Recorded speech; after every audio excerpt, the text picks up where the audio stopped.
Hello everyone, welcome again in your science class. So today we are going to start with our next property of soil, that is absorption.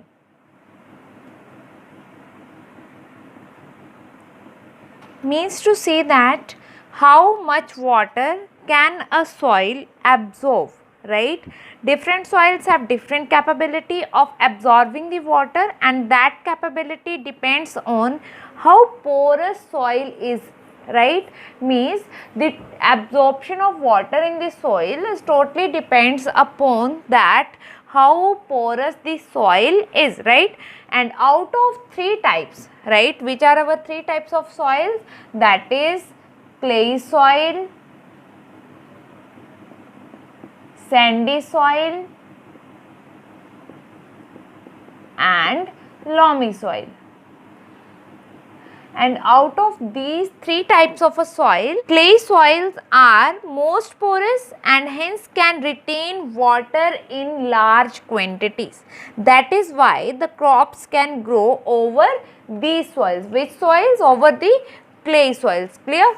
So, most of the crops are grown in clay and loamy soils, and sandy soil do not absorb. You know that what is sand? Sand do not absorb water and hence do not support much vegetation, right?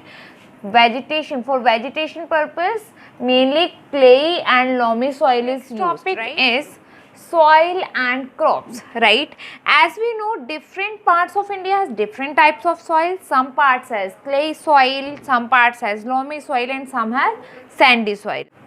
And different regions contain different kinds of soil because of the following factors, that is temperature, humidity, rainfall, sunlight and winds, right? We know that all of these factors are different in different regions of India. So that's why the texture of soil is also different in different parts of India, right?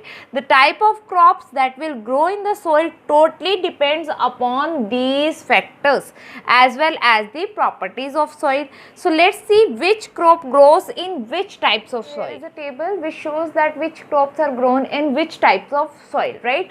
So first is your sandy soil. In sandy soil the crop grown are potato, corn, peppers, etc. And second one is your clay soil, and in clay soil the crop grown are sprouts, broccoli, beans, cabbage, and last one is your loamy soil, and in loamy soil the crops that are grown are apples, carrots, tomato, cucumber, etc. right? So these are some of the crops that grown in different types of a soil, right?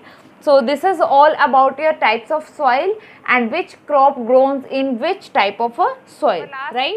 Now our last topic from this chapter is soil erosion.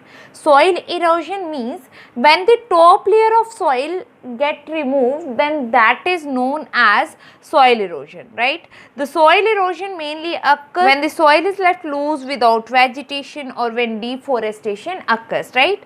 So it can be removed by strong winds, flowing water, rainwater, right? So rainwater takes away the topsoil and therefore decrease its quality. Also, this kills the organisms living inside the soil. We know that many organisms like earthworms, right? So soil is the home for them, right? So they also means all of these strong winds, flowing water, rainwater, right? They also kills the organisms that lives inside the soil. So the important thing to understand is that the roots of the plants and trees keep the soil together, and also several microorganisms to grow and survive there. Therefore, it is always advised to plant more trees and avoid deforestation, right? So if you avoid deforestation and if you always grow more plants, then it will be helpful for us only, right? So plant more and more trees and avoid deforestation. So this is all about your chapter 9, that is soil. Thanks. Have a great day.